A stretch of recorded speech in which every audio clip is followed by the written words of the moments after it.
A group gathering here in Washington to talk about their UFO sightings, but this apparently is no crackpot convention. Former high-level government and military officials are among those sharing what they've seen in the skies. Our national correspondent Gary Tuckman is here. He's watching all of this unfold. So what's this conference, Gary, all about? Well, Wolf, it's most interesting. A panel discussion within the Beltway about what might be taking place in the Milky Way and beyond. Have extraterrestrials visited us here on Earth? Well, 14 men from 7 different countries participated in a panel discussion to describe why they believe UFOs have visited Earth.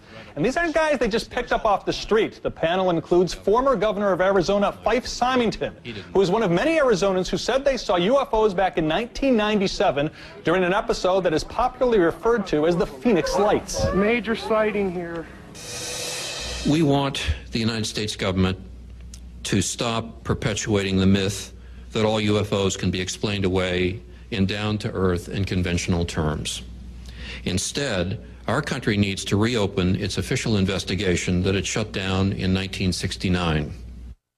Also participating was a retired Air Force captain who says he and his passengers saw a huge flying disc. Also a retired Peruvian Air Force pilot who says he came within 300 feet of a circular UFO flying at 63,000 feet. And then there was a retired U.S. Air Force security officer who, while stationed in England, was summoned to a downed aircraft in a forest. When we came up on the triangular-shaped craft, there were blue and yellow lights swirling around the exterior as though they were part of the surface. The air around us was electrically charged, and we could feel it on our clothes, our skin, and our hair.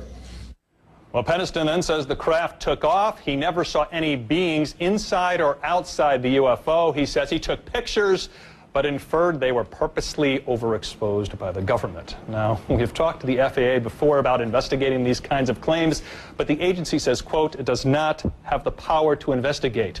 We've covered a few of these kinds of stories before, Wolf, and one thing that we always mention to the enthusiasts is if one of these craft came down on Earth and did an interview with one of us, the debate would be over. But it hasn't happened yet. It hasn't happened yet, but there's, who knows?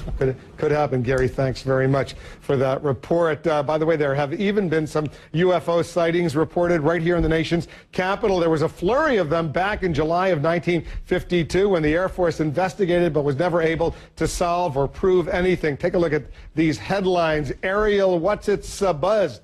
D.C. again. Air Force after D.C. saucers, jets ready to chase lights, jets ordered to hunt down flying saucers. There was a lot of hype, a lot of excitement back in 1952.